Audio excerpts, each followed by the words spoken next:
El doctor Héctor Fix Fierro me pidió que les diera a ustedes la bienvenida y muy especialmente que expresara yo su satisfacción por la organización conjunta de este evento con Amnistía Internacional, sección mexicana, y con el Centro de Derechos Humanos Francisco de Vitoria.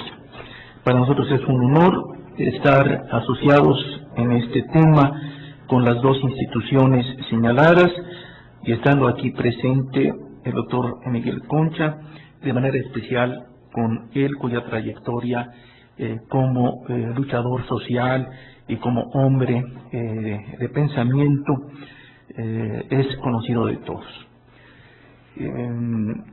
Respecto a la primera mesa, Estados Unidos e Irak, que estaba prevista, violaciones a los derechos humanos y costos políticos, Alfonso García Castillo, del Centro de Derechos Humanos Fray Francisco de Vitoria, tuvo que salir a atender a un compromiso referente a sus actividades. Pero cubre su lugar la maestra Ana Luisa Nerio Monroy. Señalo simplemente algunos datos. Es maestra en estudios en relaciones internacionales por el programa de posgrado en Ciencias Políticas y Sociales de la UNAM. Desde el 3 de julio de 2006 labora como coordinadora general del Centro de Derechos Humanos Fray Francisco de Vitoria. Ha coordinado varias de las publicaciones recientes del Centro Vitoria. Es miembro además del Grupo 30 sobre pena de muerte de Estados Unidos de Amnistía Internacional, sección México. Ha participado como ponente en diversos cursos, seminarios, coloquios y talleres relacionados con temas de derechos humanos, el derecho internacional de los derechos humanos, derecho humanitario, género, relaciones México-Estados Unidos y política exterior. Es como actitud ante la vida una persona extraordinariamente valiosa, a quien tuve el gusto de conocer como alumna en la Facultad de Ciencias Políticas y Sociales. Entonces vamos a concedernos 20 minutos cada uno de los participantes y faltándonos 3 minutos pasaré una nota para que podamos terminar en tiempo. Gracias, doctor. Bueno, pues muy buenos días a todas y a todos que nos acompañan esta mañana, esta fría mañana de octubre aquí en el Instituto de Investigaciones Jurídicas. Le queremos dar las gracias en nombre del Centro de Derechos Humanos San Francisco de Vitoria, OPAC, y del Grupo 30 sobre pena de muerte y derechos humanos en Estados Unidos al doctor Ricardo Méndez Silva por las facilidades y por su enorme entusiasmo para ayudarnos a elaborar, a coordinar esta mesa. Como mencionó el doctor Méndez Silva, mi compañero Alfonso García tuvo que ir a una audiencia de la Corte Interamericana de Derechos Humanos, en una audiencia en la CID en Washington, fue algo imprevisto, y por ese motivo, pues bueno, yo voy a tratar de suplir su ponencia. No voy a presentar el tema de Irak tal cual como estaba previsto en el programa, ya que el que trabaja el tema de Irak es Alfonso. Yo les voy a hablar, o mi ponencia se titula Pena de muerte, derechos humanos y elecciones en Estados Unidos, que de alguna manera es el marco que va a abrir el resto de las ponencias y que nos va a dar un poquito del panorama de cómo está este tema, que bueno, que está muy vigente y que seguramente los que estudian relaciones internacionales y derecho pues estarán revisando en sus clases. Y de momento damos la bienvenida a Alberto Herrera, que ya se incorpora a la mesa, que por fin pudo encontrar en el circuito cómo llegar. Alberto es el director ejecutivo de la sección mexicana de Amnistía Internacional y será quien modere nuestra mesa. Bueno, bienvenido Alberto. Bueno, pues pena de muerte y derechos humanos y elecciones en Estados Unidos. Como todos ustedes saben, el 4 de noviembre los estadounidenses votarán por su próximo presidente. El asunto, como sabemos, no es menor, pues si bien los Estados Unidos atraviesan hoy por una fuerte crisis económica y su actual mandatario, George W. Bush, concluye su periodo en medio de una gran desaprobación, entre otras razones por los resultados de la guerra contra el terror, particularmente en el caso de Irak, la vecina potencia del norte sigue siendo el país más importante del mundo y lo es mucho más aún para América Latina y especialmente para México. Los tres debates entre Barack Obama, candidato del Partido Demócrata, y John McCain, candidato del Partido Republicano, así como las encuestas más recientes, resultan favorables a Obama, ex senador de Illinois y quien podría convertirse en el primer presidente negro de los Estados Unidos. No es la intención de esta presentación explicar el proceso electoral ni aventurar un resultado, sino hacer una revisión muy general acerca de la posición de estos candidatos en algunas cuestiones vinculadas con los derechos humanos. Cabe destacar que en realidad el tema central de los debates y las plataformas de los candidatos ha sido la economía. Los derechos humanos están como algo secundario. En el caso de John McCain, su posición general parece alinearse a las posturas del Partido Conservador en el cual milita. McCain es un abierto enemigo de la pornografía infantil y la pedofilia. Entre sus preocupaciones está la regulación en el uso de Internet en las escuelas y bibliotecas que reciben subsidios federales, con el fin de evitar que las niñas y los niños tengan acceso a material sexualmente explícito. Asimismo, está preocupado por proteger a la infancia contra los depredadores sexuales que utilizan el Internet para contactar a sus víctimas. En este sentido, McCain ya ha realizado algunas acciones y se compromete a impulsar leyes para la creación de un registro nacional de personas que hayan sido condenadas por delitos sexuales, de manera que cualquier persona pueda ubicar a estos delincuentes. En materia de investigación genómica, el candidato republicano reconoce que la investigación de células madre, como vía para encontrar cura o tratamientos para enfermedades graves, es de suma importancia. Sin embargo, desde su punto de vista, la compasión para aliviar el sufrimiento y curar una enfermedad grave o mortal no puede erosionar principios morales y éticos. Por tal motivo, McCain se opone a la creación de embriones humanos con fines de investigación. McCain ha apoyado cambios legislativos en materia de adopción con el fin de prohibir la discriminación contra las familias con niños adoptados, reducir los gastos e impuestos que se cobran por los trámites de adopción y hacer de esta inaccesible y burocrática, y eliminar los obstáculos para las adopciones internacionales y las adopciones interétnicas. El candidato republicano se mantiene en una línea conservadora en temas como el matrimonio y el aborto, es decir, considera el primero una institución que debe protegerse y por lo tanto no está a favor de los matrimonios entre personas del mismo sexo y se opone al aborto. Las posesiones de Barack Obama en materia de derechos humanos se vinculan mucho más con su política exterior y particularmente con el continente africano.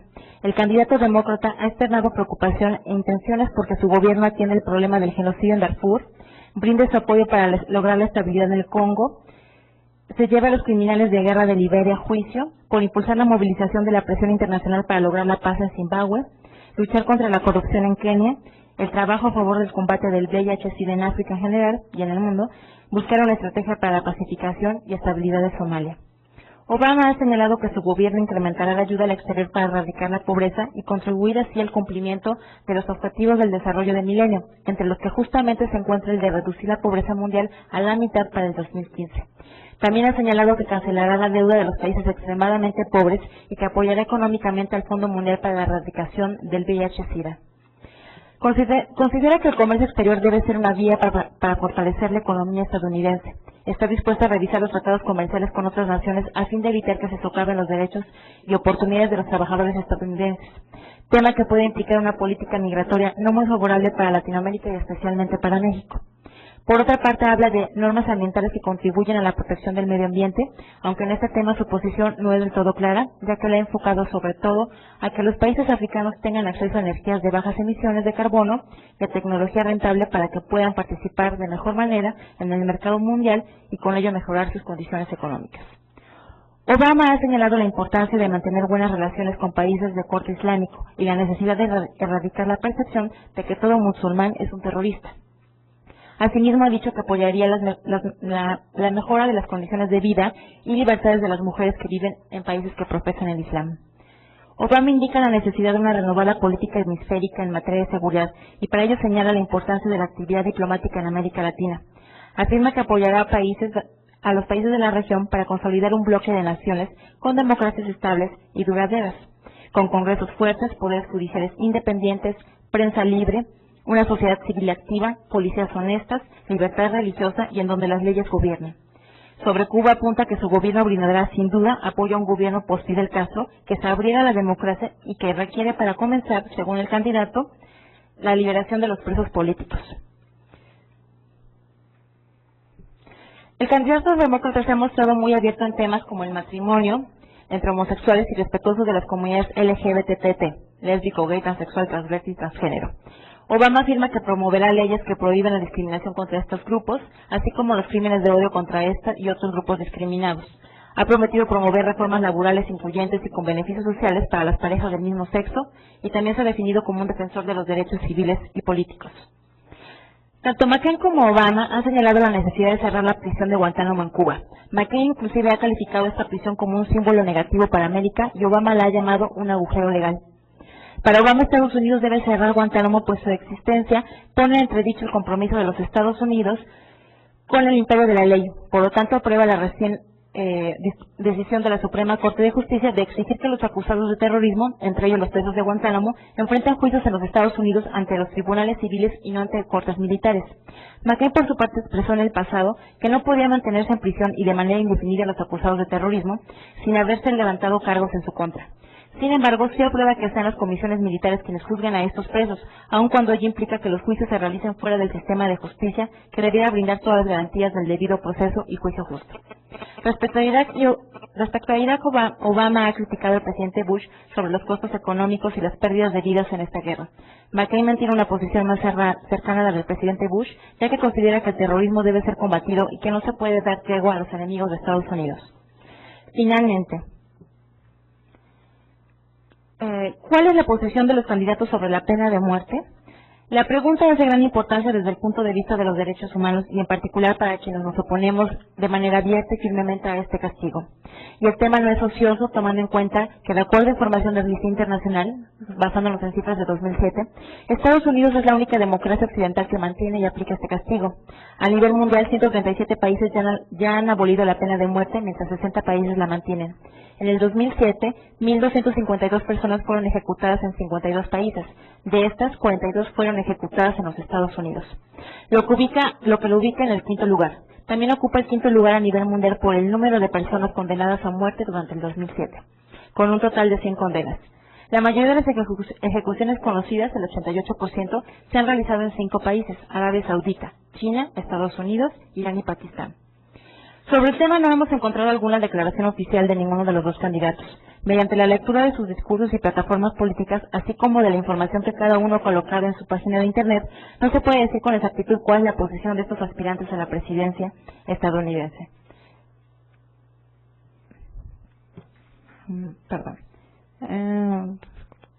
Sin embargo, tomando en cuenta que la temática es muy polémica y que existe un fuerte apoyo por parte de la población a este castigo, es de suponer que los candidatos no han querido envolverse en la discusión de un tema que probablemente les genere conflicto de una u otra forma.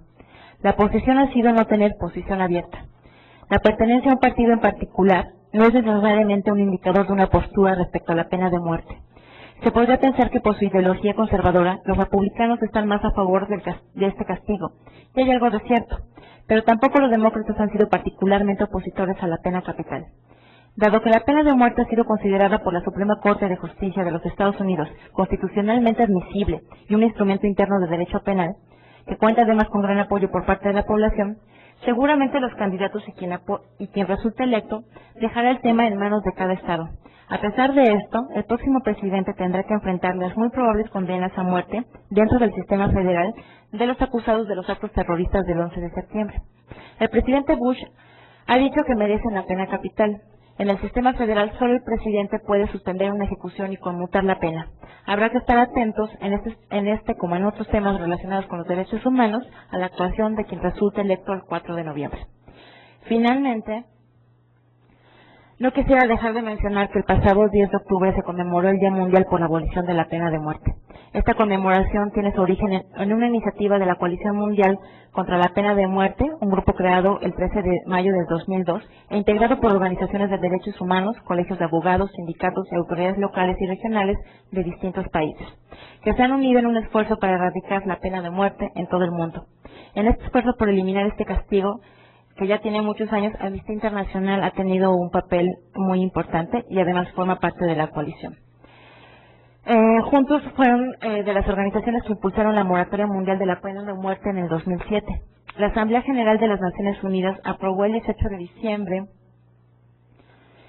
de 2007 una resolución histórica a favor de una moratoria una moratoria mundial en contra de la pena de muerte en todo el mundo. La resolución fue adoptada por una amplia mayoría y con gran apoyo de países de todas las regiones del planeta. 104 países votaron a favor, 52 en contra y 29 se abstuvieron. Esta moratoria es considerada un paso muy positivo y previo para conseguir la abolición de la pena de muerte en los países que no han eliminado este castigo de sus leyes internas, entre ellos Estados Unidos, quien por cierto votó en contra. Como cada año, el Movimiento Internacional por Abolición de la Pena de Muerte hace un llamado a los gobiernos que no han eliminado este castigo contrario a los derechos humanos a que procedan a su abolición. Pedimos a los gobiernos que no lo han hecho que se unan a la moratoria mundial y no realicen ejecuciones. Y finalmente recordamos a los países abolicionistas que la reinstalación de la pena de muerte sería un retroceso imperdonable en la construcción de una sociedad más justa, más democrática y respetuosa de los derechos humanos. Muchas gracias. Gracias. Nada, como anuncio, esta es la página de internet del Centro de Derechos Humanos Fray Francisco Vitoria, la que ustedes ven, donde pueden contactarnos, conseguir información, y la ponencia que acabo de leer estará en la página a partir del día de mañana, esperemos, por si necesitan tener algo de información sobre el tema. Gracias. Alberto. Muchas gracias, Ana Luisa, y una disculpa primero que nada por la tardanza. Es mi responsabilidad no conocer bien el circuito universitario, no soy de la Ciudad de México y me hago responsable de ello. Bueno, sin duda el tema de los Estados Unidos en este momento tiene puestos los reflectores de la atención mundial, no solamente por lo que significa un proceso electoral sumamente debatido, con referencias públicas muy cercanas, como hemos podido ver en las últimas encuestas, sino por otros temas que están en la agenda pública en materia de derechos humanos como primeras prioridades a nivel internacional. Mencionaba ya Ana Luisa el tema de la pena de muerte. Estados Unidos continúa encabezando la lista mundial de los países verdugos por ejecuciones por pena de muerte en el lugar número 5 dentro de los 5 países que más personas ejecutan al año, según los propios informes de Amnistía Internacional. Temas como el derecho a la igualdad y la forma en la que los candidatos se han posicionado frente a este derecho y este tema, y bueno, todo el escenario que ha mostrado Ana Luisa, y un excelente vínculo que podemos hacer en este momento, que es con el súper emblemático tema de Guantánamo.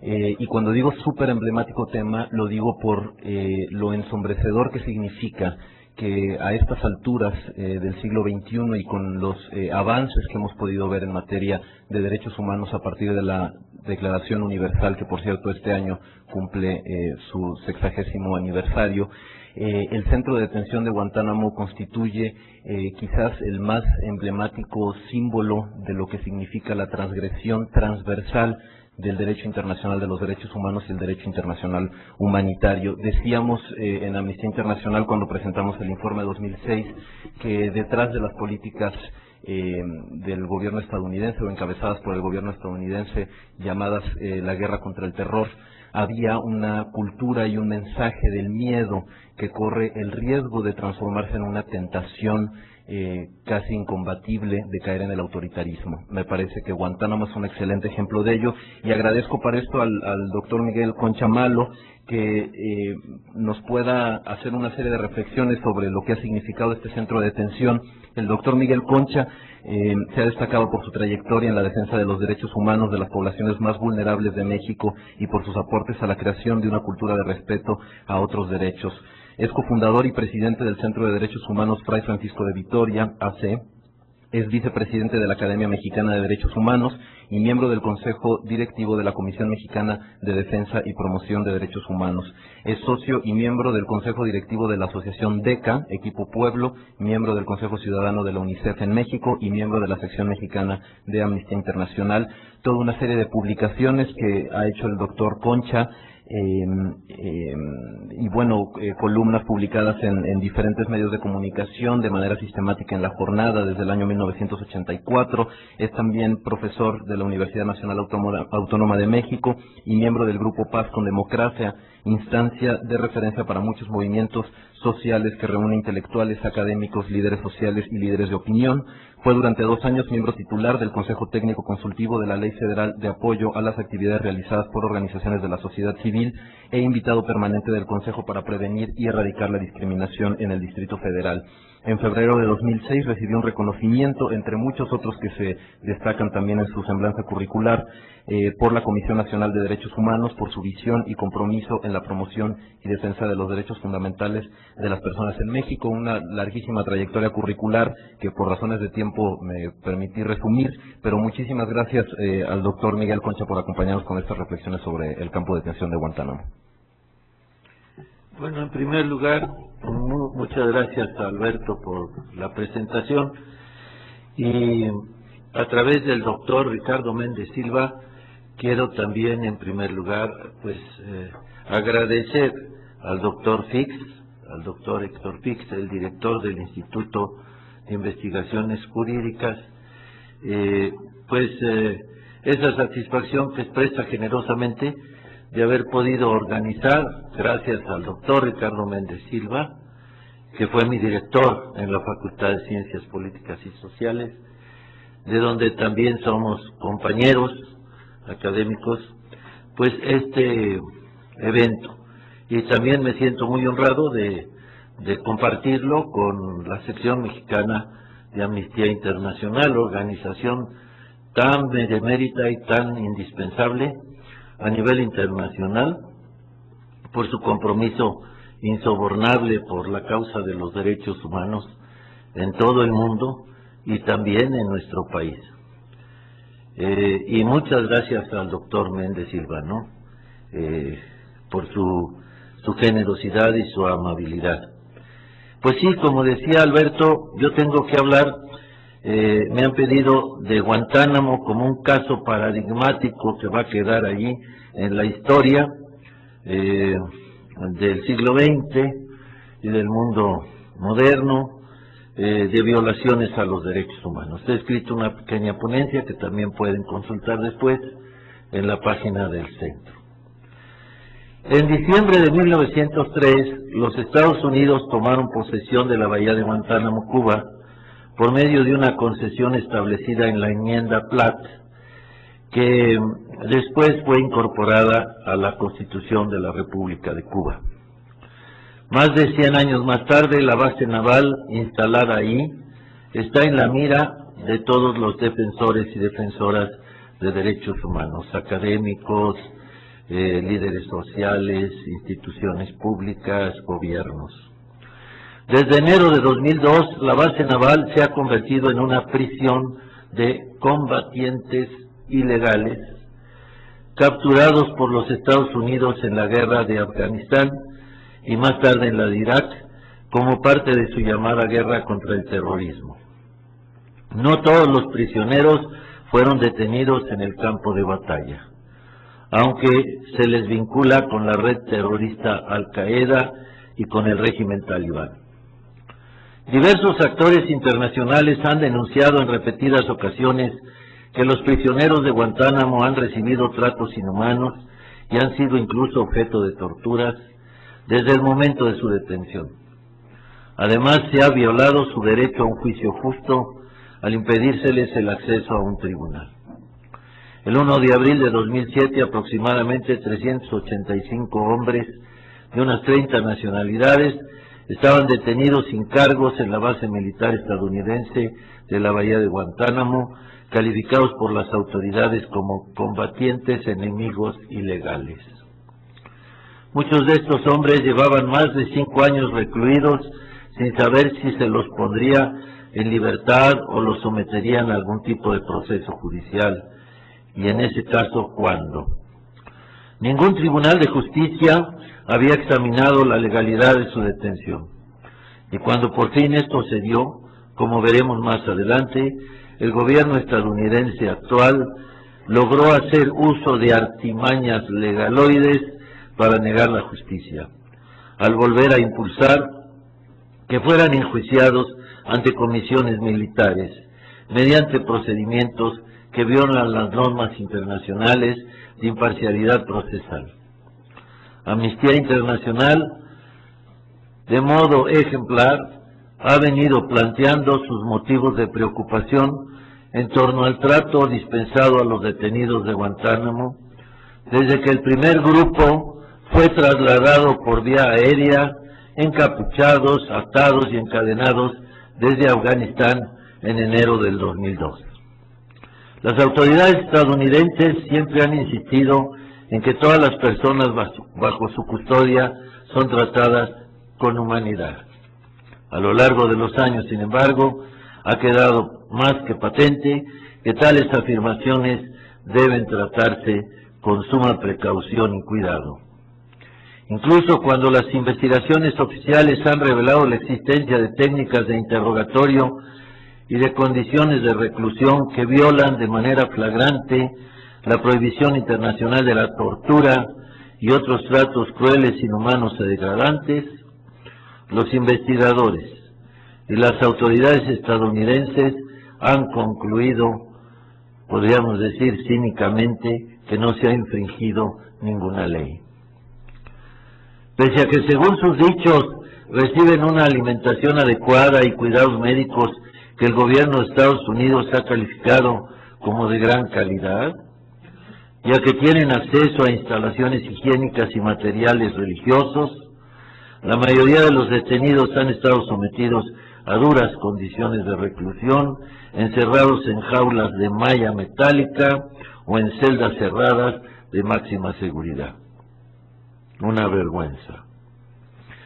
Además, en diciembre de 2006 se inauguró un nuevo centro, conocido como Campo 6, en el cual imperan condiciones aún más duras y al parecer más permanentes de aislamiento extremo y de privación sensorial.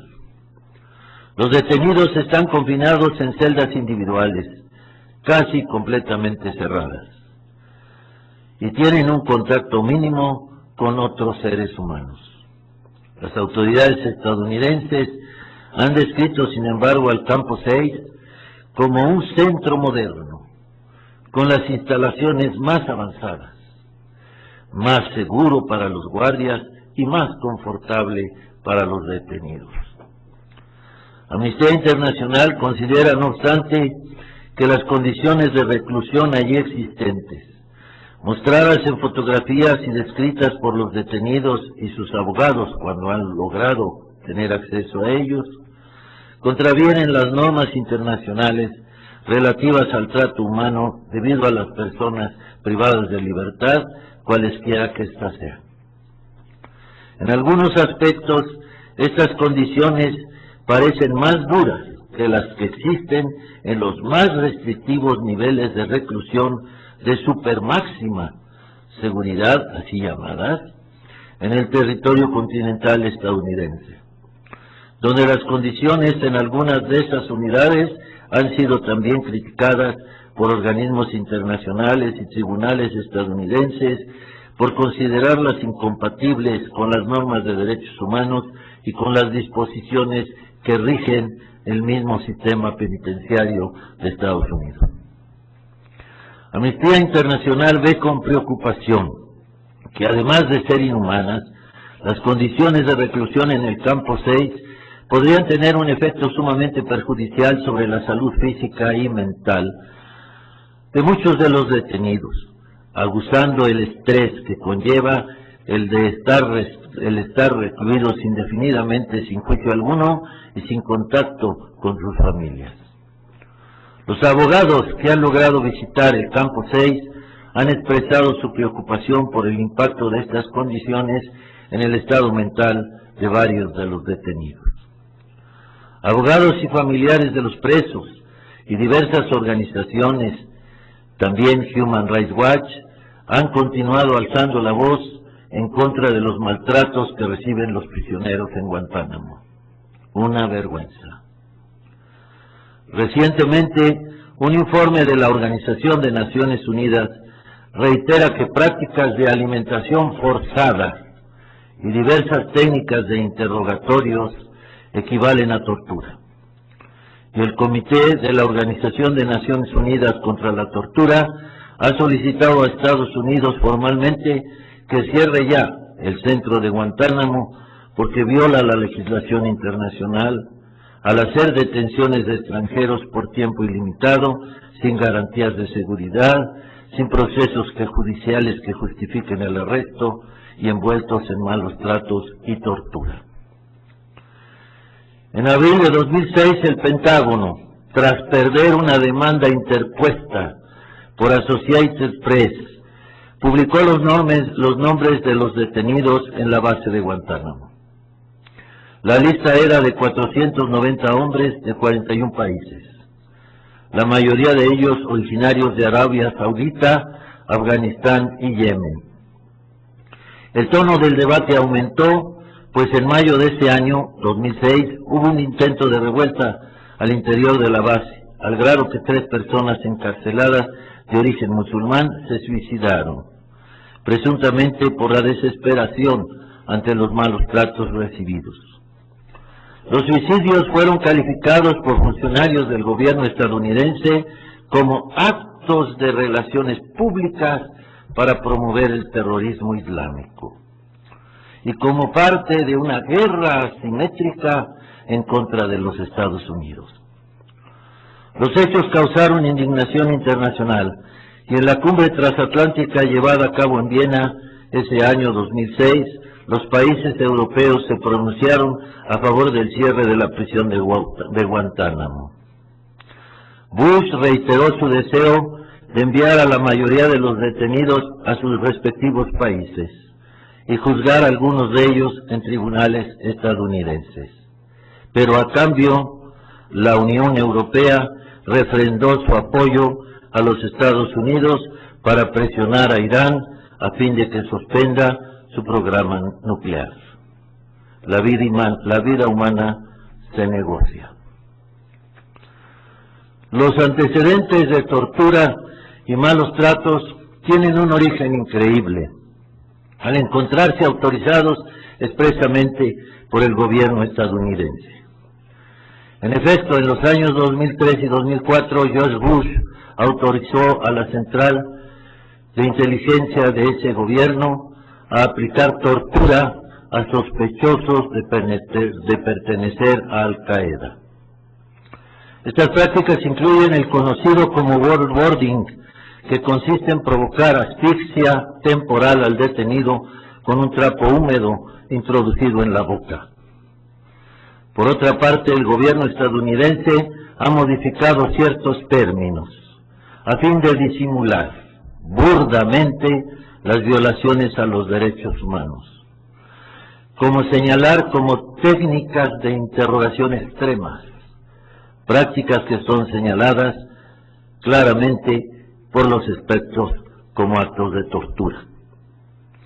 La tortura y malos tratos no son lo único que debe de preocupar de Guantánamo. En el fondo existe una incertidumbre jurídica absoluta y violaciones graves al debido proceso y acceso a la justicia que han sido consentidas por la administración Bush.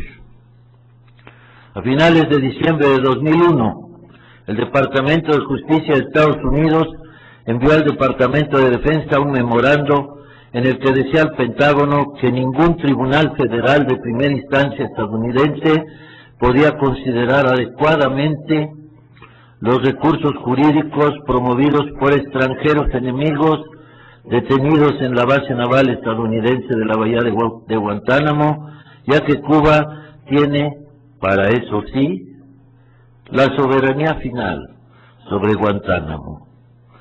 Y según aseguraba el memorando, para eso sí, la jurisprudencia de la Corte Suprema de Estados Unidos interpretaba que un ciudadano extranjero bajo custodia en la base naval no debía tener ningún acceso a los tribunales estadounidenses. Los primeros detenidos de la guerra contra el terror fueron trasladados a la base 2 semanas después. El memorando permaneció secreto, hasta que se filtró a los medios de comunicación a mediados del 2004, tras el escándalo por las torturas de Abu Ghraib.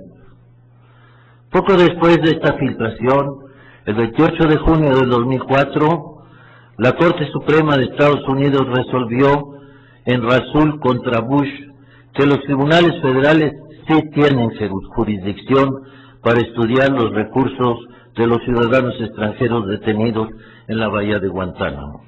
Sin embargo, casi un año después, ninguno de los más de 500 detenidos de 35 nacionalidades que seguían recluidos en la base había podido someter a revisión judicial la legalidad de su detención. El gobierno estadounidense continuó argumentando formalmente ante los tribunales de su propio país para bloquear cualquier revisión judicial de las detenciones, o para mantener dicha revisión lo más limitada posible y lo más alejada de un proceso judicial normal. Los actos del gobierno garantizaron que los detenidos permanecieran en su limbo ilegal, sin el derecho que sirve de salvaguardia fundamental contra la detención arbitraria, la desaparición y la tortura u otros tratos crueles, inhumanos o degradantes. Amnistía Internacional cree que todos los que permanecen actualmente recluidos en Guantánamo se encuentran detenidos de forma arbitraria e ilegal. El gobierno respondió a la decisión Rasul estableciendo los tribunales de revisión del Estatuto de Combatiente, tribunales de 3 oficiales del Ejército, encargados de determinar si cada detenido era un combatiente enemigo conforme se les había clasificado. Ante estos tribunales, los detenidos no tienen acceso a las pruebas secretas utilizadas en su contra y no pueden contar con asistencia letrada. Los tribunales, por su parte, pueden basar su decisión en testimonios obtenidos bajo tortura y otros malos tratos crueles, inhumanos y degradantes. Los tribunales de revisión del Estatuto del Combatiente comenzaron en julio de 2004 y concluyeron con la población reclusa actual en enero de 2005. Se esperaba que emitieran sus decisiones a finales de marzo de 2005. En el 93% de los 558 casos, los tribunales confirmaron el estatuto de combatiente enemigo del detenido. En el 84% de los 38 casos en los que se concluyó que el detenido no era un combatiente enemigo, la decisión se tomó después del 31 de enero de 2005, cuando una jueza federal, la magistrada Joyce Hens Green, concluyó que el proceso de los tribunales de revisión del Estatuto de Combatiente era ilegal, pero antes de que se conociera el resultado de la apelación del gobierno contra esa resolución judicial. O sea que primero apela el gobierno y después resuelve la jueza. Entre tanto, los avances más relevantes en el caso Guantánamo se dieron en torno a la decisión de la Suprema Corte de Estados Unidos el 29 de junio de 2006. El fallo bloqueaba las comisiones militares en el caso de Salim Ahmed Hamdad, quien llevaba 4 años en la bahía acusado de nexos con Bin Laden, al determinar que la persecución contra Al-Qaeda está enmarcada en el artículo 3 del Tercer Convenio de Ginebra de 1949, que determina que las personas que no participen directamente en las hostilidades serán tratadas con humanidad, prohíbe la tortura y atentados a la dignidad personal, así como las condenas dictadas sin juicio justo. El gobierno estadounidense respondió ante esto que trataría a los detenidos en Guantánamo como prisioneros de guerra y que se respetaría lo establecido por las convenciones de Ginebra. La decisión de la Suprema Corte resultó histórica, pues siempre se había negado a los presos en Guantánamo la condición de presos de guerra, mientras se justificaba su detención y en cierto modo sus torturas y maltratos como parte de la lucha contra el mal. y la salvaguardia de la propia seguridad nacional. La lucha contra el terrorismo no justifica que los combatientes ilegales sean objeto de torturas, malos tratos y otras graves violaciones a los derechos humanos con el objeto de obtener información sobre redes terroristas. Más aún, el propio gobierno de Estados Unidos ha expresado en reiteradas ocasiones que la promoción de los derechos humanos coincide con los valores de esa nación y los principios democráticos de ese país. Sin embargo, los presos de Guantánamo se enfrentan ahora al peligro de ser juzgados por comisiones militares creadas ex profeso para enjuiciarlos en procesos con claras desventajas para ellos. Para terminar, me voy a referir rápidamente a las famosas entregas extraordinarias. Las entregas extraordinarias, yo no sé qué derecho las avala, pero pues muchos gobiernos de los países desarrollados están en ellas, ¿no? Consisten en el traslado de personas de un país a otro al margen de todo procedimiento legal y administrativo. En el marco de la guerra contra el terror, esta práctica ha sido iniciada normalmente por Estados Unidos y llevada a cabo con la colaboración, la complicidad o la quiescencia de otros gobiernos, España entre ellos, como acaba de ser revelado por la Audiencia Nacional de España. Su objetivo es mantener a los detenidos lejos de toda supervisión judicial que pudiera dificultar el interrogatorio y la recopilación de información sin importar los métodos. La Agencia Central de Inteligencia estadounidense, utilizando aeronaves fletadas por empresas de fachada y compañías aéreas comerciales, ha trasladado en secreto bajo la custodia de otros estados como Egipto, Jordania y Siria, en los que se sabe que la tortura es habitual en los interrogatorios a personas detenidas en el contexto de la guerra contra el terror. Y otros países han prestado sus aeropuertos para que el traslado ilegal continúe. Las entregas extraordinarias suponen diversas violaciones a los derechos humanos y prosperan gracias al secreto. Para empezar, la mayoría de las víctimas han sido detenidas ilegalmente. Algunas han sido secuestradas, otras no han podido acceder a ningún procedimiento legal para impugnar, por ejemplo, su traslado a países donde la tortura está a la orden del día. Muchas de las personas que han sido detenidas ilegalmente en un país y transportadas ilegalmente a otro, usando aeropuertos ilegalmente de otros, han desaparecido posteriormente. Esto ha sucedido también en el caso de personas que estaban bajo la custodia de Estados Unidos. Su paradero sigue siendo desconocida. Todas las víctimas de entregas extraordinarias que Amnistía Internacional ha entrevistado han afirmado que fueron sometidas a torturas o alguna otra forma de maltrato. Las personas que han sido objeto de entregas extraordinarias a otros países para ser interrogadas afirman haber sido golpeadas con las manos o con palos, haber tenido que permanecer de pie durante días o boca abajo mientras les golpeaban las plantas de los pies o privadas de comida o de sueño. El exdirector del Centro de Contraterrorismo de la CIA contó lo que le ocurrió a un detenido que había sido entregado a Egipto. Enseguida le arrancaron las uñas de las manos y comenzó a hablar. En algunos casos, las condiciones de detención, como el aislamiento prolongado, equivalen a trato cruel. Sin embargo, nadie puede investigar estos abusos, y mucho menos hacer que paren, ya que la identidad, la situación, el paradero de la mayoría de las víctimas de las entregas extraordinarias siguen ocultos.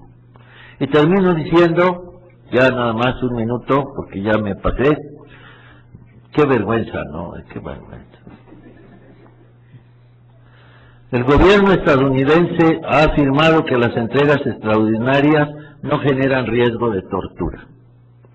La secretaria de Estado, Condoleezza Rice, que está profanando aquí nuestro territorio nacional a partir de este día, es una vergüenza también, ha dicho que cuando es necesario, Estados Unidos solicita garantías de que las personas trasladadas no serán torturadas.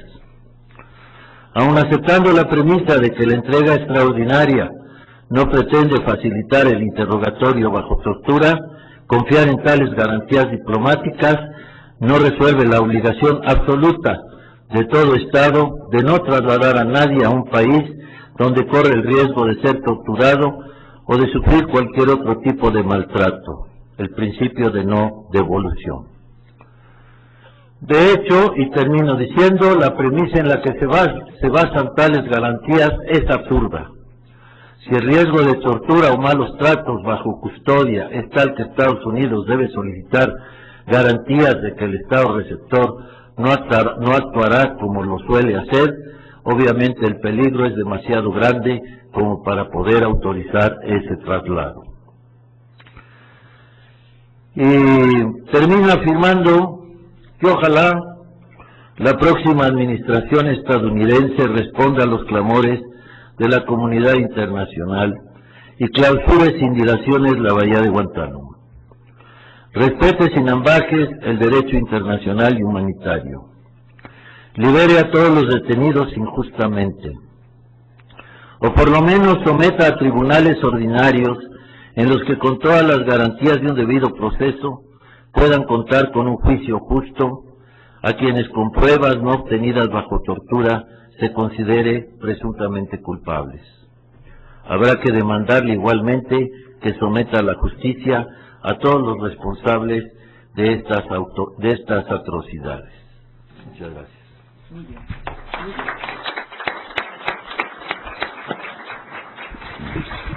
Muchas gracias al doctor Miguel Concha Malo por estas reflexiones en relación con el tema de la bahía de Guantánamo, un tema sumamente preocupante, como lo ha comentado ya, lleno no solamente de actos vergonzosos en materia de derechos humanos, sino de complicidades alrededor. Hace algunos días tuve la oportunidad de estar con los colegas de Amnistía en Canadá.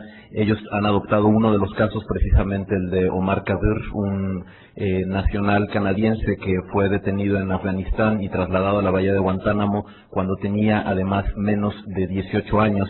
Y la respuesta del gobierno canadiense y del primer ministro Harper no ha sido más que el silencio absoluto, y el silencio en el marco de las violaciones de derechos humanos no es otra cosa más que complicidad. Estas entregas extraordinarias de las que hablaba también el doctor Concha, estos vuelos atravesando los cielos de aquellas naciones que comúnmente se han considerado como naciones vanguardistas en materia de derechos humanos, como Francia, como el Reino Unido, llegan a descubrir que estas violaciones no solamente se cometen fuera de sus territorios, sino incluso en sus propios cielos. Y por último, simplemente para dejarlo en la reflexión, el tema más allá del cierre de Guantánamo, que esperemos podamos ver dentro de poco, es qué vamos a hacer con las personas que están en este momento recluidas en el centro de detención de Guantánamo. Retornar a estas personas a sus propios países, en gran parte de los casos, significa un riesgo real de que sean torturados o en algunos casos incluso ejecutados por pena de muerte, con estas asociaciones de las que ha hablado ya también el doctor Concha, asociaciones presuntas y en algunos casos mal fundamentadas con estructuras vinculadas con el terrorismo. En fin, preguntas que quedan y que lo dejamos a su reflexión. Y bueno, el siguiente tema, un tema que es sumamente cercano a nosotros, el tema migratorio, así como hablamos, no sé si gran parte de quienes están en este auditorio estudian Derecho o son abogados o abogadas, me imagino que sí, por el Instituto de Investigaciones que alberga este encuentro, y si lo son, saben perfectamente la importancia que tiene el principio de legalidad, no solamente como un formalismo, sino como la certeza, la posibilidad de tener certeza en el acceso a la justicia. Así como el principio de legalidad ha sido transversalmente violado en Guantánamo, hay un vacío de la legalidad también y del estatus jurídico en gran parte de las poblaciones migratorias en esta relación entre México y los Estados Unidos. Hace algunos días, justamente, nuestro equipo de investigadores que tiene sede en Londres visitó México para investigar la migración centro y sudamericana, fundamentalmente en tránsito por México para llegar a los Estados Unidos. No podemos olvidar la otra parte de la historia que más nos concierne también, que es el de mexicanos y mexicanas que están allá. La migración, un tema que comúnmente se vincula con el traslado de medios de producción, como si eso fuera el fenómeno migratorio, como si no fueran seres humanos con familias, con contextos, con historias y con derechos que viajan de un lugar a otro. El hecho de que un ser humano no tenga documentos no significa que no tenga derechos, y eso es algo que le tiene que quedar sumamente claro a los gobiernos. Agradezco para eso al doctor Eliseo Muro Ruiz las reflexiones que nos pueda brindar respecto del tema migratorio, la economía y las elecciones en el marco de este foro de análisis sobre los derechos humanos en Estados Unidos. El doctor Eliseo Muro es licenciado en Derecho por la Universidad Autónoma de Zacatecas. Posteriormente estudió una maestría en Derecho con especialidad en Derecho Constitucional y Derecho Administrativo en la UNAM y el doctorado en Derecho en esta misma casa universitaria. En la Facultad de Derecho de la Universidad Autónoma de Zacatecas se cursaron también los diplomados en Derecho Electoral y en Derecho del Trabajo y Seguridad Social y el de Administración y Prácticas Parlamentarias, Derecho Parlamentario, y en el Instituto Nacional de Administración Pública en el Distrito Federal, obteniéndose una mención honorífica. Actualmente realiza investigaciones el doctor Muro acerca de la cultura latina de origen mexicano y sobre la protección consular a nuestros migrantes en los Estados Unidos de América y sobre el sistema constitucional de los Estados Unidos.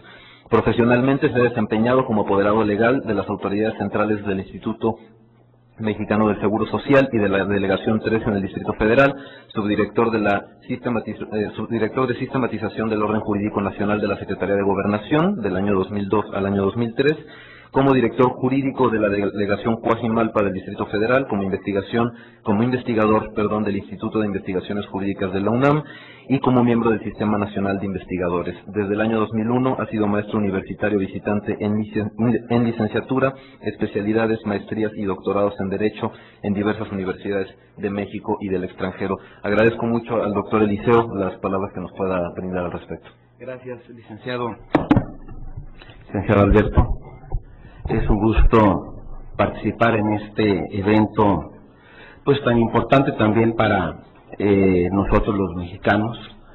Agradezco la invitación al doctor Méndez Silva y también al doctor Héctor Fixfierro y al doctor Juan, que nos han seguido apoyando para efectos de continuar con este tema de investigación, con esta investigación que se inició desde el 2006 por servidor, y pues que no acaba aún de cerrarla, en el sentido de que este tema de los hispanos es muy amplio. Se inició con inquietudes desde ese año, a partir de la marcha del 1 de mayo del 2006, esa megamarcha que se realizó acerca de la demanda de la legalización de este proceso migratorio mexicano-americano, de nuestros mexicanos hacia ese país, y fue muy interesante, y ahorita les voy a mostrar algunas de las fotos que se realizaron desde ese entonces. El servidor, con el apoyo del doctor Diego Valadez, iniciamos esta línea de investigación. Estamos a punto de concluir 2 obras también aquí en el instituto al respecto. Es muy amplio el tema. El tema es desde el punto de vista jurídico, desde el punto de vista sociológico, desde el punto de vista económico, desde el punto de vista internacional, desde el punto de vista de la salud, ¿sí? Es tan amplio que en esta participación lo vamos a mezclar a grosso modo, tanto el proceso de movilización de nuestros connacionales hacia allá, ya estando allá, los que están ahorita y qué les compete, ahora sí, con su función sociológica, más que nada sociológica, realizar, por supuesto que votar. Y es aquí donde nos vamos también a centrar al respecto. En esta elección es muy importante para nosotros, no nomás, platicando con la maestra Ana, no nomás está de candidatos Barack Obama y John McCain, son 8 los candidatos, fíjense. Están Alan Keyes del Partido Independiente, Bob Barr del Partido Liberal, y para sorpresa de varios, Brian Moore del Partido Socialista, fíjense nomás, de los Estados Unidos. Está Chuck Baldwin del Partido de la Constitución, está Cynthia McNay del Partido Verde, al parecido al de nosotros, Gloria Lariva del Partido por el Socialismo y la Liberación, allá, y del Partido Independiente Ralph Nader. O sea, son 8 candidatos, por supuesto que son pues los menos en el sentido de votación, de votos, porque la mayoría pues se inclinan por estos partidos demócratas y republicanos. En total son 538 electores, grandes electores del gran colegio electoral que va a elegir al próximo presidente de los Estados Unidos de América.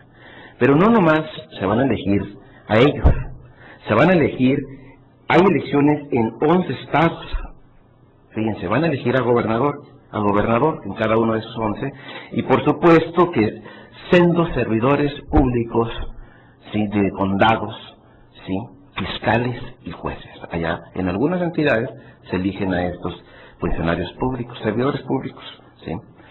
Para respecto del presidencial, para que gane cualquiera de los dos, de Barack Obama o McCain, son 270, ¿sí? Seguros, Obama tiene 192 grandes electores. Por ejemplo, ¿sí?, en California están 55 grandes electores, y ahí la mayoría son hispanos. Y de esos hispanos, ¿sí?, el 65% en promedio son de origen mexicano. Ahorita vamos a hablar del impacto hacia nuestro país de este proceso. 85 de grandes electores se inclinan por Obama, ¿sí? Si así se realizara ahorita, pues ya ganaría Barack Obama, 277, superan los 270 que se requieren. En cambio, John McCain sí tiene seguros 122 grandes electores. El más de ellos está, por ejemplo, Texas tiene 34 grandes electores, y Texas, la mayoría de esos hispanos que van a participar, pues por supuesto que son también de acá, cuando no primos hermanos de nosotros, cuando no tíos, ¿sí?, cuando no algún vecino, ¿sí?, de los mexicanos americanos, es decir, ya de los que son ciudadanos. Hay muchísimos, segunda y tercera generación. Ahorita nos vamos a pasar para ese tema. Entonces, fíjense, McCain, entre los seguros 122, 52 se inclinan y 87 indecisos, pues suma 175. Pues todavía no ganaría hasta este momento. Datos según el USA Today, ¿sí?, de este periódico. Entonces, es muy interesante este proceso. Para nosotros los mexicanos, repito, 55 grandes electores hay en California, son de Barack Obama, 34 de McCain. En Illinois son de Obama, están 21 grandes electores, ¿sí? En Florida, que ahí está mezclado, son 27. Y se está dando un fenómeno muy curioso, porque en estados donde en alguna elección anterior ganó, por ejemplo, un demócrata, un republicano, pues ahorita está como en un volado, ¿sí? Vamos a mencionar, por ejemplo, en Arizona en el 2004 George Bush ganó, pues sí. En Arizona en el 2000 igual, pero en 1996 ganó Bill Clinton, y en el 1992 ahí ganó George Bush papá. Entonces, de George Bush papá en Arizona, de 1992 a 1993, giraron a Bill Clinton, y después ya se fueron por otra vez por George Bush hijo. Y así todos los estados tienen una radiografía electoral muy interesante.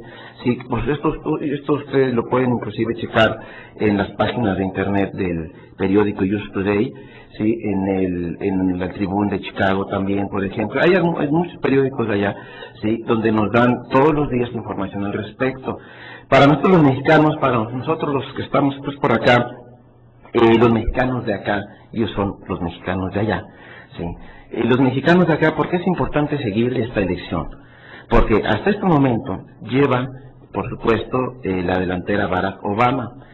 Pero hay estadísticas, hay encuestas, que se ventilan que en algunos estados va recuperándose McCain.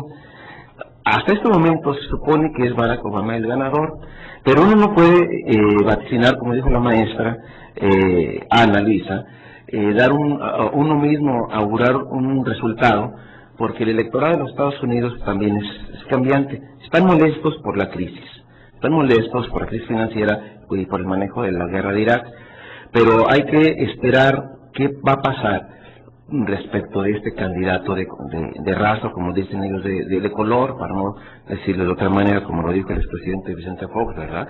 Sí, así, simplemente como le dicen algunos también más fino, de raza o de color, ¿sí? Entonces, habría que esperar, porque pueden ellos inclusive sí girar. Pero no nomás hay elecciones para presidente y para gobernador en 11 estados y sendos servidores públicos en esos estados, sino también se van a elegir los 435 representantes o diputados, fíjense. Y de los 100 senadores, hay 34 en disputa. De esos 34 actualmente son republicanos 22 y demócratas 12, ¿sí? Entonces, habría que esperar, ¿sí? También a ver cuál va a ser el resultado en ese impacto hacia nosotros. ¿Por qué? Por los temas que se manejaron aquí respecto de cada uno de los candidatos.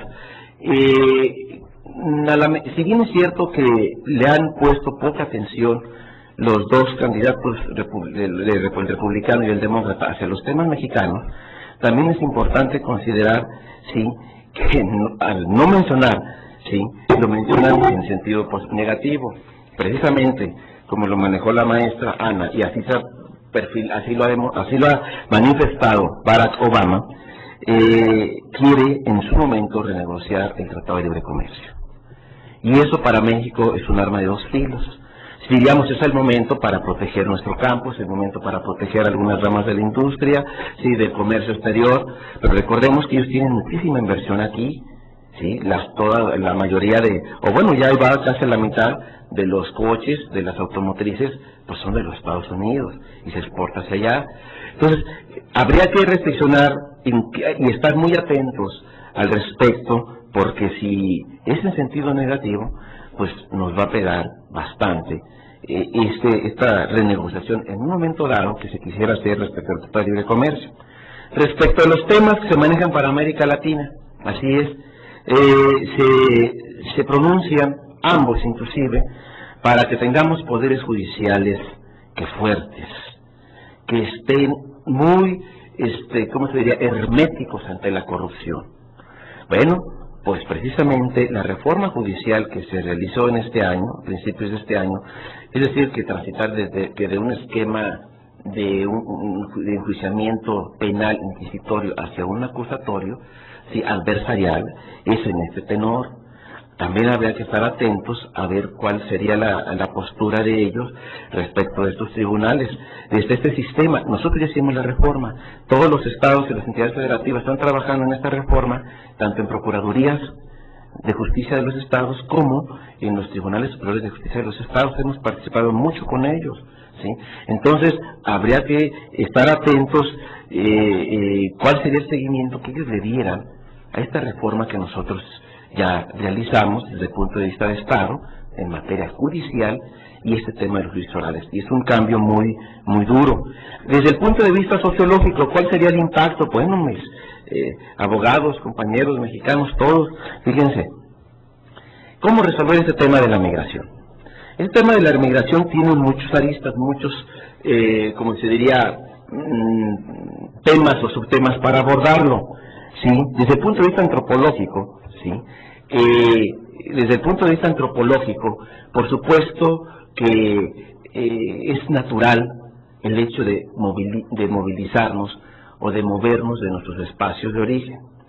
Pero aquí el punto es, ¿sí?, por ejemplo, de nuestra frontera, ¿sí? Ellos la van a militarizar, la piensan ellos ponerse ese muro. Así que en este tema de sus campañas no está en sus agendas electorales, en sus discusiones. Los latinos, desde el 2006 se dijo, hoy marchamos y después votamos. Pues hoy van a votar, ahorita les voy a adelantar unos datos, ¿sí? Actualmente, como gobernadores latinos está Bill Richardson, de Nuevo México, ¿sí? Bill Richardson López. Pero desde 1875, 1917, 1918, 1874, mis licenciados compañeros todos, 1974, 1882, 86, hasta el 2002, ¿sí? Es Bill Richardson uno de los gobernadores de origen mexicano y es en Nuevo México, ¿sí? Hasta el año 2008, hasta la fecha, fíjense, aproximadamente han sido electos unos 6,000, ¿sí?, latinos a puestos públicos en todos los estados de los Estados Unidos, desde condados, ¿sí?, hasta representantes estatales y también en la en el Congreso de los Estados Unidos, que son federales, ¿sí? Entonces aquí cabría la pena reflexionar si esto es una americanización de nosotros, o sea, ya estando en Estados Unidos, o de ellos es una latinización, ¿sí? Por ¿cómo se diría? Este tejido sociológico que no lo hemos abordado desde el punto de vista gubernamental, ¿sí? Y valdría la pena, por lo que vamos a decir más adelante. Desde el 2000, más bien, para el 2030 aproximadamente, los hispanos en los Estados Unidos serán el 18% de los habitantes, en el 2050 el 22%, ¿sí? Si ahorita ya hay un candidato que puede ganar la presidencia, bueno, no nos sorprendamos después que el alcalde de Los Ángeles, ¿sí?, el actual o el gobernador actual de Nuevo México, ¿sí?, que sea de origen mexicano, ya en la siguiente década. A mediados del siglo XXI, casi la mitad de la población de Estados Unidos hablará español. Si uno va a un aeropuerto, pasa por un aeropuerto de Estados Unidos, de Houston o de Chicago, pues ya es bilingüe.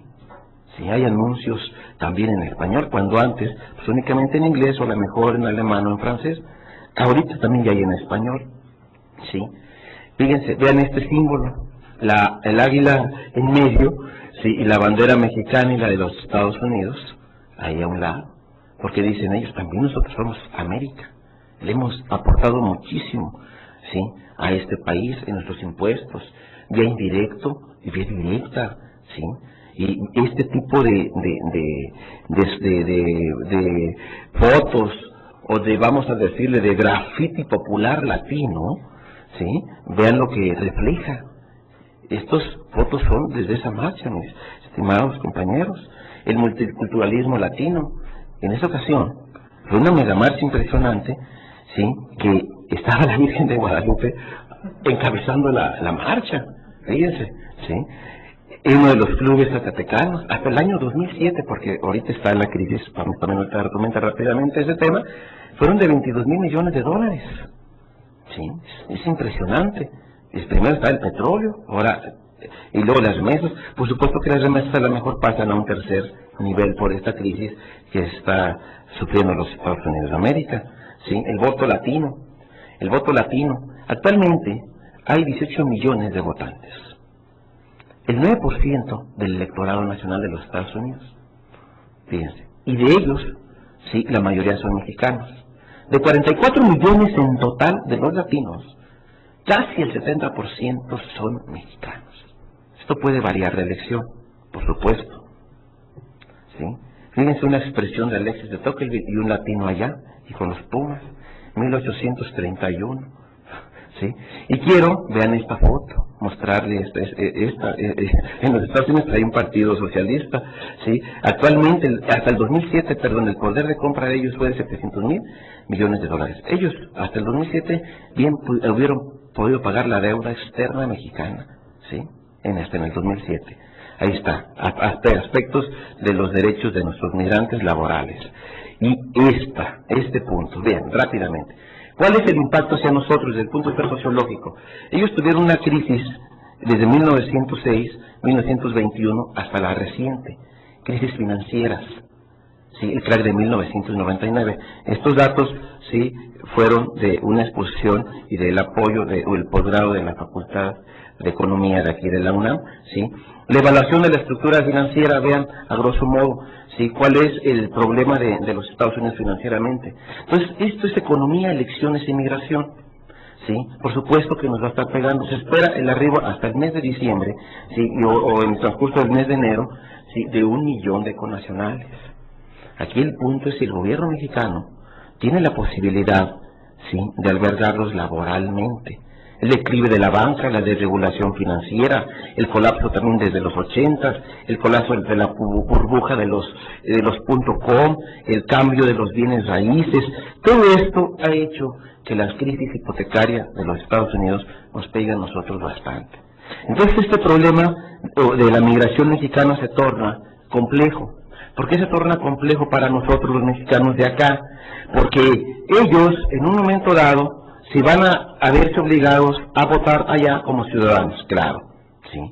Y en su momento quien gane, en el 2009, 2010, ¿sí?, van a adoptar, van a hacerse partícipes, van a asimilar las políticas que cada uno de los candidatos asuma, como el tema del aborto, el tema de las uniones libres de parejas, etcétera. Y desde el punto de vista, sí, desde el punto de vista sociológico, por supuesto que esto nos va a impactar. ¿Por qué? Porque todas estas costumbres, los mexicanos residentes, ya ciudadanos o ciudadanos en los Estados Unidos, por supuesto que nos van a traer todas estas visiones de vida a cada una de las comunidades donde ellos pertenecen y que ya es toda la República.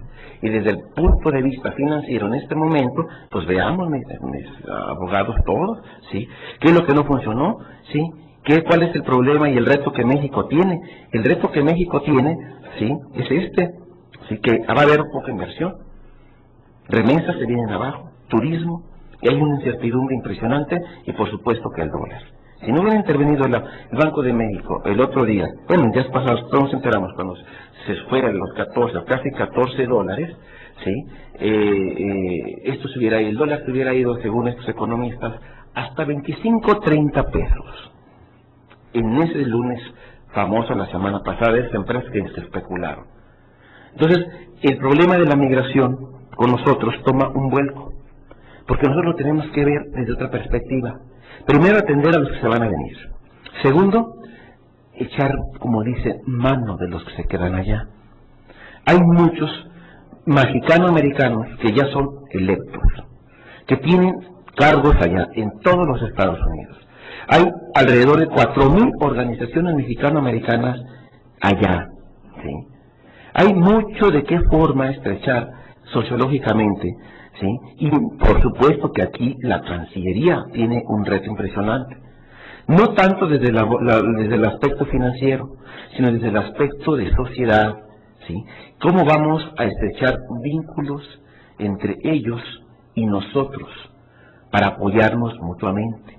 Porque si no va a ser un gran sufrimiento para esos mexicanos que van a seguir insistiendo en cruzar la frontera, no hay empleo allá, sus derechos humanos de seguridad social están por los suelos, no lo tienen, ¿sí? Por supuesto que en este momento, ante esta crisis, muchos están perdiendo sus hipotecas, sus casas, por supuesto que esos derechos adquiridos, por supuesto que no los tienen, ¿sí?, al alcance, ¿sí?, y a su vez nos va a rebotar como sociedad, porque ellos se van a venir para este país, y al no encontrar una fuente de empleo, el impacto que vamos a tener va a ser el de la delincuencia. La delincuencia organizada va a estar nada más esperando a 1 millón aproximadamente de mexicanos, ¿sí?, desempleados para albergarlos. Entonces aquí el reto es sociológico, ¿sí? Es un gran reto, mis compañeros, estimados abogados, la mayoría, ¿sí? Ha sido un placer. El tema es muy amplio, ¿sí? Y por supuesto que aquí esta presentación está a su disposición con el doctor Méndez Silva, para efecto de que alguien se interese por ella, ¿sí? Y un agrado participar con el padre Concha, por supuesto, también, y enhorabuena, ¿sí?, por las siguientes reflexiones. Muchas gracias, maestro.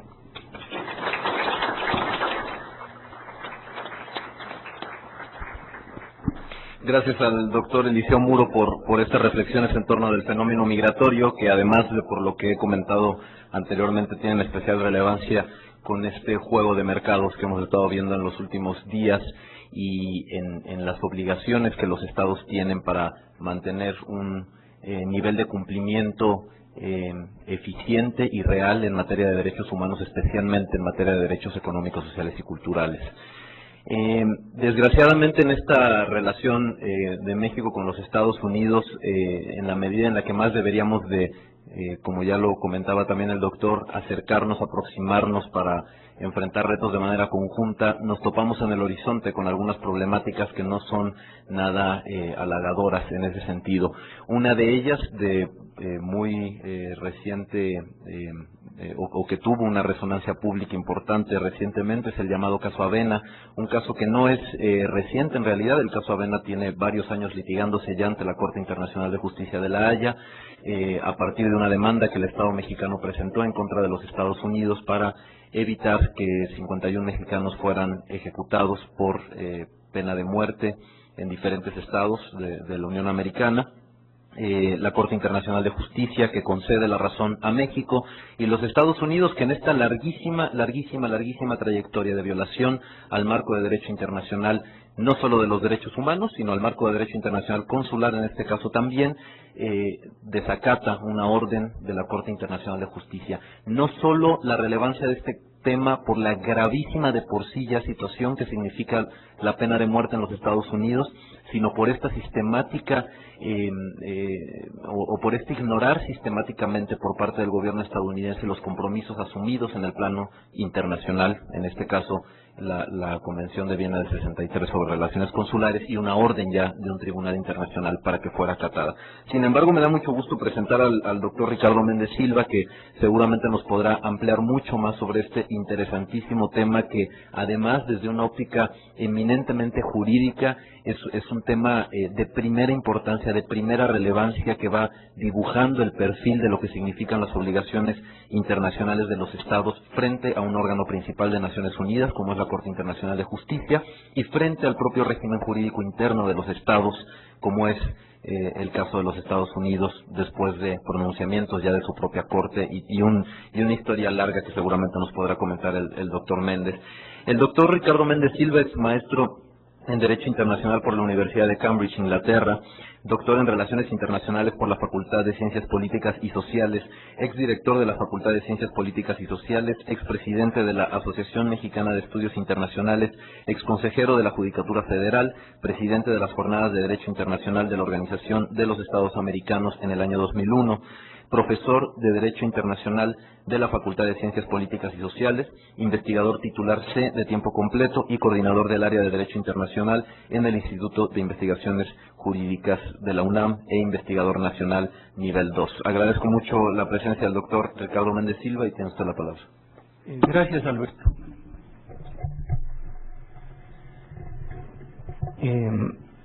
Cuando empezamos, Alberto, expresé a nombre del doctor Héctor Fix Fierro, director del instituto, la satisfacción de nuestra comunidad por organizar este evento con el Centro Fray Francisco de Vitoria de Derechos Humanos y con Amnistía Internacional, que son dos instituciones que admiramos y respetamos, que nos sentimos muy honrados de estar hermanados hoy, como siempre en realidad, en función de las causas que nos comprometen humana y académicamente. Al haber ofrecido la sede del instituto para realizar este evento, acepté la invitación también de Ana Luisa para participar con el tema de el caso Avena ante la Corte Internacional de Justicia, el litigio entre México y Estados Unidos. Preparamos un collage de la Corte Internacional de Justicia que se está ahorita viendo. Trataba de ser alguna vista amable porque pues, el tema que voy a tratar es complejo, es muy técnico y por lo menos que de entrada tuviéramos una vista de lo que es la Corte, que como saben se ubica en La Haya, Holanda. Esa es su sede y únicamente como datos referenciales para poder entrar a el tema que nos convoca, pues señalo que se encuentra constituida por 15 jueces de distintas nacionalidades, atiende litigios entre estados, no abarca diferencias de individuos contra estados o con organizaciones internacionales, es estrictamente entre estados. Tiene como elemento distintivo el que la jurisdicción de la Corte es voluntaria. Quiere esto decir que para que la Corte conozca de un asunto, los estados involucrados deben estar de acuerdo para someter el asunto. Si no existe acuerdo de las partes, de todas las partes involucradas, la Corte no puede proceder a conocer un asunto litigioso. Y de la misma suerte, puede convertirse lo que es voluntario en obligatorio, pero a través del consentimiento de los estados. Que esto no es un juego de palabras, es voluntaria en principio, pero si los estados aceptan que sea obligatoria, la Corte estará en aptitud de conocer los casos. Existen distintas maneras para esto. Una primera es que los estados, al formar parte de la Corte Internacional de Justicia, acepten lo que se llama la cláusula facultativa de jurisdicción obligatoria, con lo cual aceptan hacia el futuro participar en los casos en los cuales sean demandados, sin necesidad de presentar un consentimiento particular para cada caso, pero sujeto a la reciprocidad de la contraparte, es decir, que la contraparte también hubiese aceptado la cláusula facultativa de jurisdicción obligatoria. Los Estados Unidos habían suscrito la cláusula facultativa de jurisdicción obligatoria desde que se creó la Corte en 1945, pero a raíz del caso de Nicaragua, en que demandó a los Estados Unidos por los actos hostiles en contra del sandinismo, los Estados Unidos denunciaron la cláusula facultativa de jurisdicción obligatoria. Ya no queremos nada con la Corte. Bueno, pero hay otra forma en la cual se acepta la jurisdicción obligatoria. Aquí es por materias y en tratados específicos. Y en el caso de la Convención de Viena de 1963 sobre relaciones consulares, tiene un protocolo, es decir, un tratado anexo, en el cual quienes suscriben el protocolo reconocen la obligatoriedad de los casos que se puedan presentar con respecto a la interpretación del convenio principal, la Convención de Viena de 1963 sobre relaciones consulares. O sea, es específicamente para asuntos consulares que quienes suscriben ese protocolo aceptan que la Corte conozca con carácter de obligatorio los asuntos por los cuales puedan ser demandados. Entonces, pues México no podía acudir contra los Estados Unidos con base en la cláusula facultativa porque ya estaba denunciada, pero en cambio sí podía acudir contra los Estados Unidos a través del protocolo de la Convención de Viena de 1963, puesto que los Estados Unidos habían aceptado que en caso de que fuese demandado concurriría a la Corte Internacional de Justicia. Ustedes saben que la Corte es uno de los 6 órganos principales de la Organización de las Naciones Unidas y su función es resolver los litigios entre estados. Antes de entrar en materia, yo considero de justicia hacer un reconocimiento a 2 mexicanos que tuvieron un papel determinante, sobresaliente en este caso.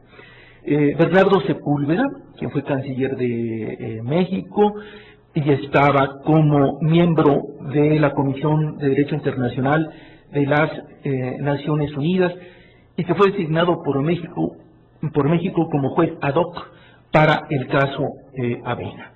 La Corte tiene este mecanismo que cuando entre los 15 jueces de la Corte no existe uno de la nacionalidad del país que comparece, de los países que comparecen en una controversia, pueden nombrar a un juez de su nacionalidad o un juez de su preferencia para integrar el cuerpo de magistrados internacionales. Cuando ello ocurre, entonces alguno de los 15 jueces originales se disculpa, ¿verdad?, y entra el juez ad hoc. Pasó en el caso de México.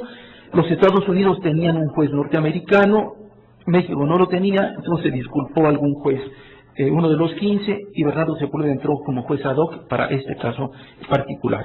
Desarrolló una gran labor al punto de que después fue designado tanto por el Consejo de Seguridad como por la Asamblea General de las Naciones Unidas como juez ya permanente de este alto tribunal. Y también mi reconocimiento a Juan Manuel Gómez Robledo, que al momento de plantearse la posibilidad de ir a la Corte, era el consultor jurídico de la Secretaría de Relaciones Exteriores.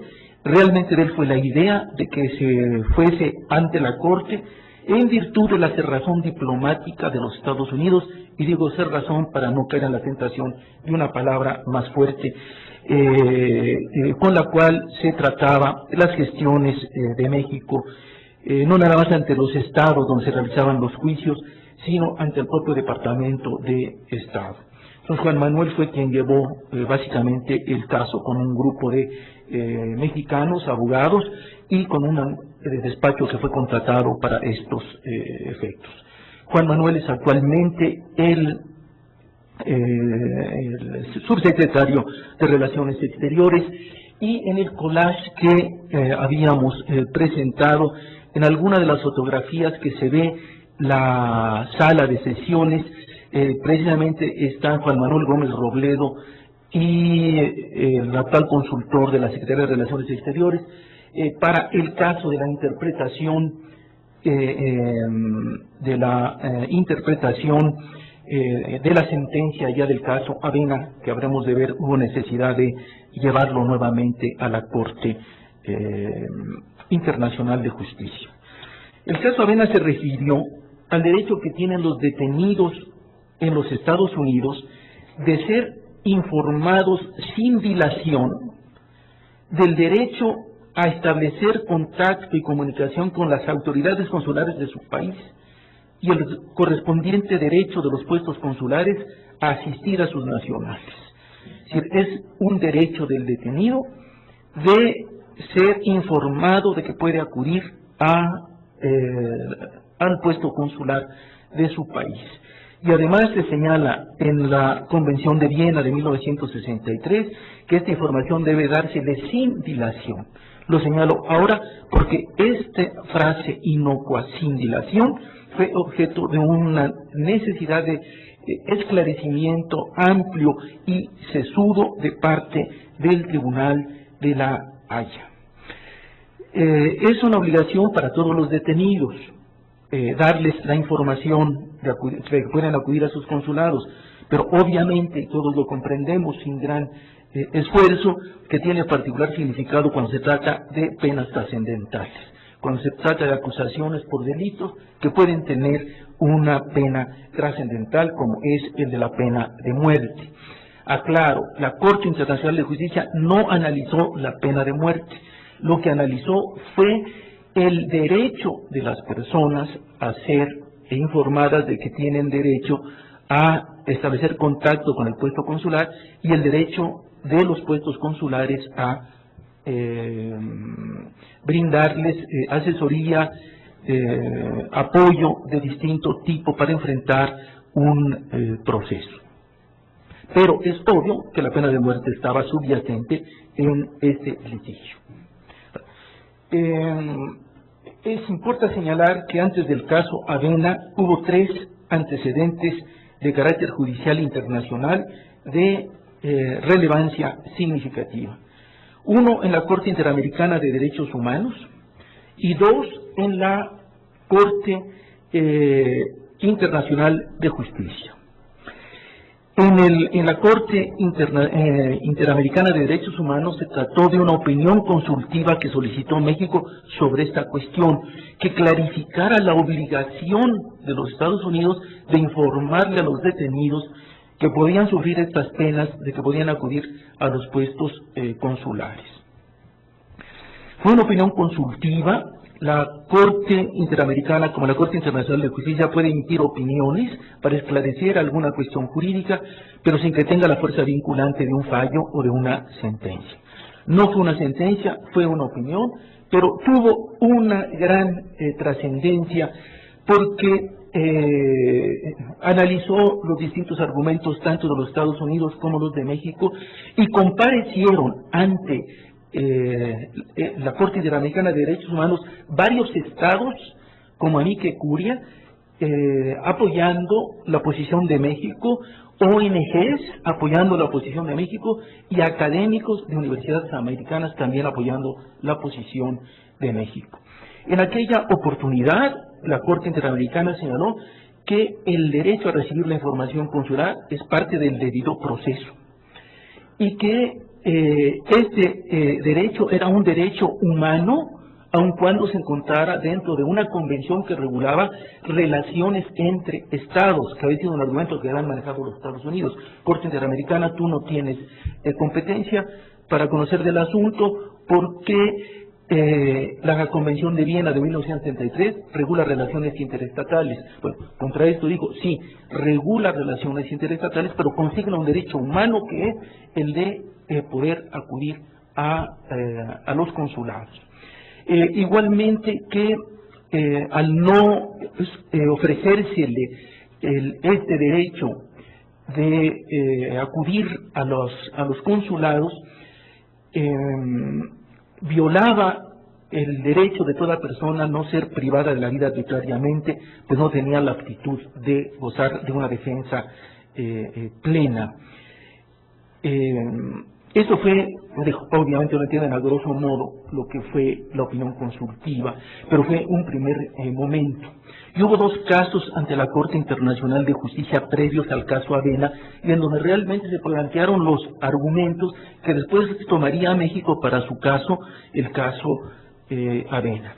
Uno fue el caso Breart, que presentó Paraguay contra los Estados Unidos, porque su nacional Miguel Ángel Breart había sido detenido, juzgado y sentenciado sin que hubiese tenido el conocimiento de que podía acudir a los tribunales. Ya con fecha de ejecución, Paraguay acudió desesperadamente, porque se le cerraron las instancias judiciales internas, ante la Corte para ver si de esta manera se podía detener la ejecución. Entonces manejó una serie de argumentos verdaderamente interesantes, no los puedo detallar, de fondo, jurídicos muy importantes, y pidió medidas precautorias, medidas provisionales, que mientras durara el juicio no se ejecutara al señor Breart. La Corte Internacional de Justicia concedió la ordenanza de medidas provisionales y sin embargo los Estados Unidos, con una ordenanza de la Corte, ejecutó al señor Breart. Vino después el caso de los hermanos Lagrand, presentado por Alemania, respecto a dos hermanos de apellido Lagrand, Karl y Walter Lagrand, que desde pequeños habían vivido en los Estados Unidos, pero que eran tenían la nacionalidad alemana.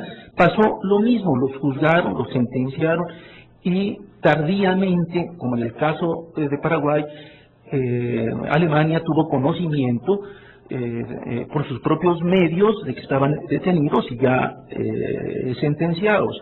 Este caso fue todavía más dramático, porque se ejecutó primero a uno de los hermanos, a Karl Lagrand, y la segunda ejecución venía 15 días después. Entonces, en este ínterin armó también un planteamiento ante la Corte Internacional de Justicia y auténticamente al cuarto para las 12, la víspera de la ejecución en los Estados Unidos, en Phoenix, Arizona, 7:30 de la noche en La Haya, Alemania se presentó a tocar las puertas del Palacio de la Paz de La Haya para que se admitiera la demanda contra los Estados Unidos y dictara también medidas precautorias. Esta fue una situación un tanto irregular, hubo jueces que no estuvieron de acuerdo después, pero lo cierto es que en estas circunstancias de urgencia se admitió la demanda, consideró la Corte que prima facie tenía competencia y se autorizaron también las medidas precautorias que se comunicaron inmediatamente al Departamento de Estado, el Departamento de Estado a la gobernadora del Estado. El Comité de Clemencia opinó que debería de suspenderse la ejecución, sin embargo, a la hora prevista, con pulcritud patibularia, se ejecutó al segundo de los hermanos Lagrand. Paraguay había retirado finalmente su litigio y Alemania siguió hasta el final. Básicamente, lo que señala la Corte en el caso Lagrand es que había violado los Estados Unidos la Convención de Viena, cosa que los Estados Unidos curiosamente no negaba. Lo que los Estados Unidos decían es que habiendo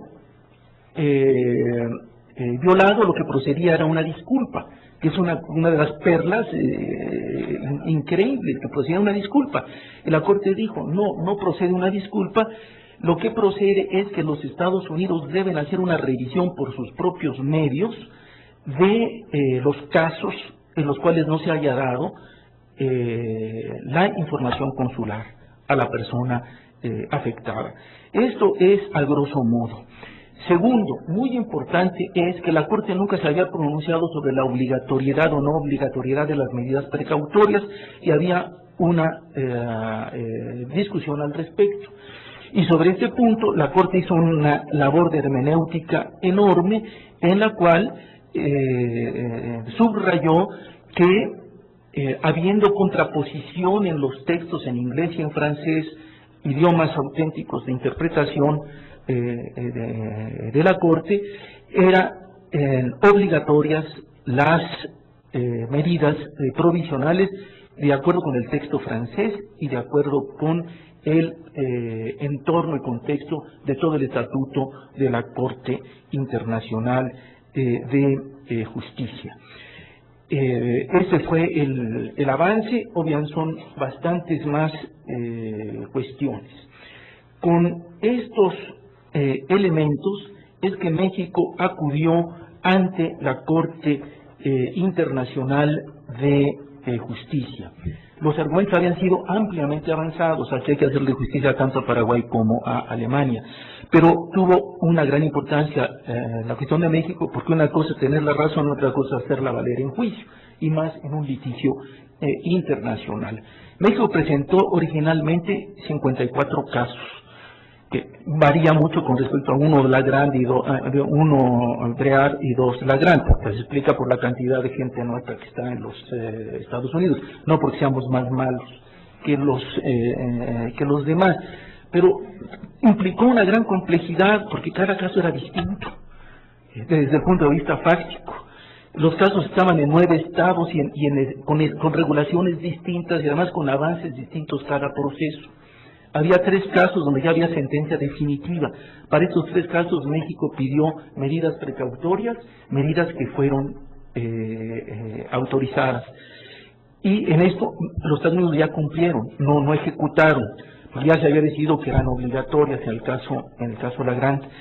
Y finalmente lo que señaló la Corte en una línea parecida al caso Lagrand fue que los Estados Unidos deberían revisar los casos, pero a diferencia del caso Lagrand, cuando decía por sus propios medios, en el caso Avena decía debe revisarlo por sus propios medios, pero de carácter judicial, porque los Estados Unidos decían que había la posibilidad de que se revisara vía clemencia, pero en la clemencia sabemos que es un acto discrecional que puede estar dentro del sistema judicial, pero que es discrecional y es arbitrario y depende muchas veces del humor de los gobernantes o la presión política respecto a la pena de muerte. Respecto al caso de sin dilación, ¿qué quiere decir sin dilación? Apuntó los estados, apuntó la Corte que sin dilación era al momento en que los Estados Unidos tuviese conocimiento de que la persona detenida era extranjero. México pedía, de acuerdo con el precedente de la Corte Interamericana, que fuese al momento de la detención y antes de que hiciera alguna declaración. Fue una especie de fallo salomónico, pero que le dio la razón a México. Bueno, en 2 minutos, ¿qué ha pasado después de esto? En algunos casos se ha conmutado la sentencia, en otros ha habido alguna revisión, pero hubo un caso, el caso de Ernesto Medellín, en que el Estado de Texas no quiso hacer la revisión, y los defensores de Ernesto Medellín llevaron el caso ante la Corte Suprema de los Estados Unidos, y la Corte Suprema de los Estados Unidos le dio la razón a Texas, que no tenía la obligación de hacer la revisión. Texas alegaba que las sentencias de la Corte Internacional de Justicia no eran válidas dentro de su territorio. Y la Corte Suprema de los Estados Unidos señaló con argumentos legaloides, como señaló el maestro Concha, que tanto la Carta de Naciones Unidas como el Estatuto de la Corte Internacional de Justicia no eran autoaplicables en los Estados Unidos, sino que se necesitaba legislación expresa del Congreso, y como no había legislación expresa del Congreso, Texas no estaba obligado a cumplir con la sentencia de la Corte Internacional de Justicia. Y algo peor todavía, referida al protocolo de jurisdicción obligatoria de la Convención de Viena, en la sentencia, que es una de las más grandes barbaridades que yo he oído, dijo la Corte, Estados Unidos aceptó la jurisdicción obligatoria, pero no dijo que iba a aceptar las sentencias. No, de veras, así dice. Bueno, entonces, México acudió a la Corte Internacional de Justicia. Bueno, en Corte, si está muy claro, pero interpreta la sentencia, y eso se maneja como otro caso. Ahorita se está en ese caso, la Corte está interpretando el alcance de la sentencia original. Nada más que en el ínterin, el 5 de agosto, ejecutaron a Ernesto Medellín. Cuando México acudió a la Corte para pedir la interpretación, solicitó medidas precautorias, y en algo que parece ser una tendencia de los Estados Unidos, con todo de medidas precautorias, ejecutó a Ernesto Medellín. Ese mismo día hubo una nota de protesta de la Cancillería con la preocupación de que esto siente precedente para otros casos. Termino y muchas gracias por su paciencia.